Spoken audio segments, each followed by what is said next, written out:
E para analisar os temas que marcam a atualidade, é meu convidado Pedro Lino. Pedro, boa tarde, bem-vindo ao Fecho de Contas de hoje. Primeiro balanço, ou fazendo de outra forma, não te vou perguntar que primeiro balanço é que é possível fazer, porque foi certamente uma segunda-feira muito negra para a Bolsa grega, uma das piores sessões das últimas décadas, se não de sempre, mas já era esperado. Sim, já era esperado. Nós, há cerca de um mês, quando a Bolsa foi suspensa, até tínhamos falado aqui no programa que existiam alguns ETFs, ou seja, fundos de investimento que estavam cotados em Londres, que continuavam a negociar e já indicavam uma queda de cerca de 17% a 19% da Bolsa.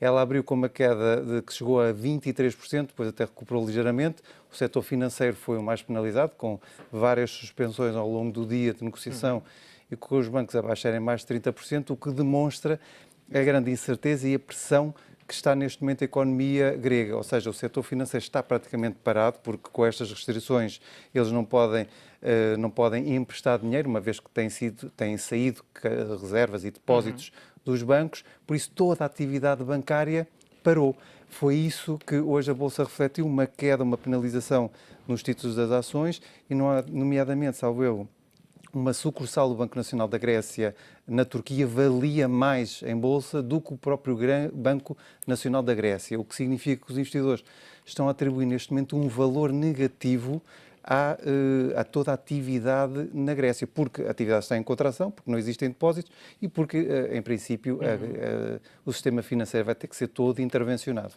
E víamos, e estamos a ver nesta altura, Pedro, no ar, o gráfico desta segunda-feira. Quase que não é perceptível, mas no início deste gráfico há ali uma barra vertical, que foi o momento da abertura e logo a seguir um colapso de 30%, de 23%, aliás, e depois recuperou um pouco e perdeu, encerrou a desvalorizar, a 16%. Como é que se estanca esta hemorragia? Estamos a ver também o mapa por setores hoje, e não interessa olhar tanto para os números, mas perceber que não havia nada que fugisse, e se olharmos para o ASE, pelo menos 9 cotadas perderam pelo menos 29%, tudo no vermelho. Como é que se evita uma hemorragia como esta registada hoje? É uma tendência que podemos esperar ao longo das próximas sessões, até que de alguma forma esteja já a ser implementado este terceiro resgate? Bem, evitar era muito difícil depois das negociações fracassadas no final de junho e depois de terem implementado os controles de capitais e suspensão da negociação do mercado, da Bolsa de Valores. Era muito difícil porque os investidores perceberam, e até a própria população grega percebe que a atividade económica está a abrandar, não percebem qual é que vai ser a solução definitiva. O terceiro resgate ainda não está definitivamente negociado, ou seja, ainda existem algumas nuvens negras em cima quanto ao futuro da Grécia, e esta reação inicial era de esperar. Agora, a evolução futura, eu acho que vai depender do que é que vai ser negociado, do que é que o governo do Sr. Alexis Tsipras se comprometer efetivamente, porque compromissos nós já sabemos que existem muitos na Grécia. Mas resta saber se os credores vão confiar suficientemente para desembolsar o que se espera ser à volta de 25 mil milhões numa primeira tranche. Eu acho que vai ser a maior primeira tranche de sempre a ser desembolsada para um país da União Europeia, vai ser agora na Grécia, para tentar reativar a economia grega. Pedro, eu peço que olhes para este gráfico. Eu confesso que nunca vi um gráfico como este. Vemos ali uma barra muito fina no início e depois é uma linha horizontal. Isto é o índice, o ATHEX, que reúne os principais bancos gregos. Uma abertura com uma linha muito fina que caiu literalmente na vertical e depois se manteve igualmente e de forma literal na horizontal. Isto é um ângulo reto perfeito e eu confesso que... Porque, como tinhas dito, foi a maior queda de sempre da Bolsa e do setor financeiro igualmente, porque quando temos um setor a baixar 30% logo na abertura, significa que os investidores não tiveram hipótese. Esta perda corresponde mais ou menos ao peso que a própria banca tem no índice grego, estes 20% sensivelmente. Quer dizer, a banca grega tem um pouco mais, tanto que depois, quando recuperou, o índice grego também recuperou ligeiramente. Mas aqui o grande argumento a ter é que os investidores não tiveram hipótese na abertura do mercado, ou seja, quando no pré-leilão as cotações abriram logo com quedas superiores a 25%, o que significa que não existia a possibilidade de executar stop losses, não existiu a possibilidade no espaço de um mês que a Bolsa ter suspensa, teve suspensa de ter realizado uma perda menor.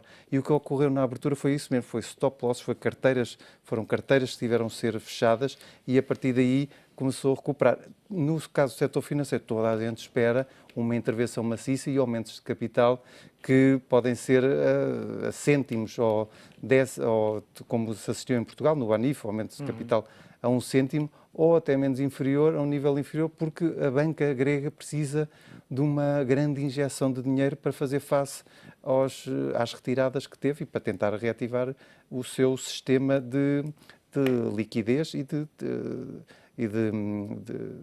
de concessão de crédito novamente à economia. Se bem te lembras, nos últimos meses, e à medida que iam sucedendo os impasses nas negociações, eu cheguei a perguntar-te como é que estaríamos daqui a uns meses, depois de resolvida esta situação, como é que estaria a economia real grega, que efeitos, que consequências teria. Eu vou pedir à realização que coloque no ar o gráfico que estávamos a ver há pouco, e aquilo que vemos é o PMI de julho da Grécia, e temos uma queda quase na vertical, basicamente passou de 46,9 pontos em junho para pouco mais de 30 pontos, ou seja, muito longe daquela barreira dos 50 pontos que separa a atividade ou a expansão da atividade económica da contração. Mas esta é a consequência da irresponsabilidade do governo do Sr. Alexis Tsipras e principalmente do Sr. Varoufakis, porque ao limitarem, ao quererem forçar uma saída da Grécia do euro a todo custo,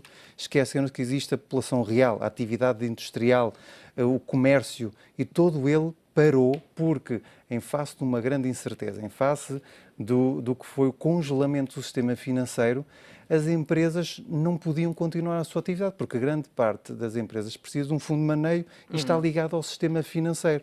Ou seja, as únicas empresas que mantiveram em atividade eram aquelas que tinham capital próprio e capital suficiente para pagar salários, fornecedores, importar matérias-primas, pagar a esses fornecedores estrangeiros.